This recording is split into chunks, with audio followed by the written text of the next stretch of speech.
Oh, hey, hi. You know what? Public speaking in any setting can be nerve-wracking to say the least. In fact, it's been said that there are three fears in life. Fear of public speaking, fear of dying, and three, fear of dying while public speaking. Now, here at the CCSA, we want to encourage everyone in every organization to promote health and safety, regardless of their position within an organization. And one of the best ways to do this is to conduct short but purposeful and effective health and safety talks. You don't need to be a manager, you don't need to be a supervisor or a team lead. All you need to be is someone that's passionate about health and safety. So in this video, what I'm going to do is I'm going to give you some simple steps in less than 5 minutes on how you can deliver a 3 to 5 minute safety talk and make it, well, less fatal. It's important to understand that there's really no magic in giving an effective safety talk, but there's a few principles that you should use. The very first one is to pick a topic that's relevant, something that's occurred recently as far as an incident goes, or a work process deficiency that's been noted or spotted during a workplace inspection or a safety walkabout. Something that needs to be corrected and make the workplace that much safer. Now, if you need, the CCSA has a good list of safety talk subjects on our website at continuingcaresafety.ca. For this video, what I'm going to use is an example of close call or near-miss incidents that have been occurring but have been going unreported. Now, the very next thing after picking a safety topic is to explain the danger, the concern, the issue at hand if we're letting the safety principle go and not adhering to it. In this case, not reporting close call or near-miss incidents does not allow the organization to investigate and implement corrective action, and it leaves the very grave possibility of a severe incident occurring. Now, the third thing that you want to do is to follow up that statement by tying it back to relevant legislation and corporate policy.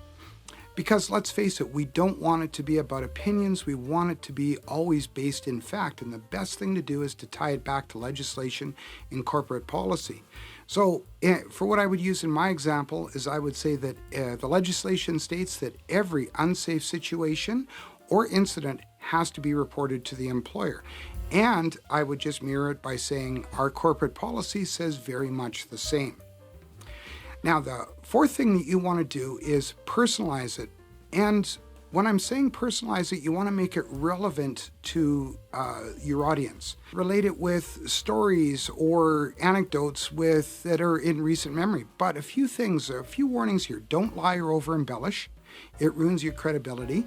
Don't go back too far. If it's too old, it might not be relevant, might not be fresh in people's minds. So say, for instance, it's 2023. Don't go back to 2013. Likely not a good idea. And then the next thing is don't get lost in the story. If you take too much time, well, you're going to eat up your 3 to 5 minutes. Good rule of thumb, if you can't tell the tale in 1 minute, don't tell it. So for the example here, I would just tie it back saying something very similar to what I said at the beginning. We've had similar incidents occurring that have gone unreported, and as a result, this incident has occurred where there's been grave consequence. Somebody's been injured or something to that effect. Finally, the last thing, step 5, is you want to tie it all together by summarizing your points. Keep it simple, nice overarching points and how they apply.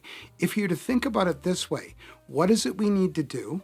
Why do we need to do it? And how do we do it? We need to report incidents because it's the law and it's company policy. Regardless of the severity, if we report incidents, then what happens is we have the opportunity to investigate and implement corrective actions. And it's really easy to do. All you have to do is fill out a form and submit it to your manager or supervisor. And that's the example I would use. Finally, the last thing that I would do is ask if anybody has any questions. And in fact, what I would do is a lot of times you're going to be hit with people just shaking their heads or nodding or whatever the case may be, but confirm understanding by asking 2 or 3 prepared questions. In this case, I might ask, can anyone tell me how to report a near-miss or close call incident? Can anyone tell me who the form goes to once you've completed it? And there you go. That's it. It's that simple. And so now, if you want to know more about health and safety subjects as far as they are pertaining to the continuing care industry, then what I suggest you do is have a look at this playlist up here, and we talk more about prevention for musculoskeletal disorders when handling residents and caring for patients.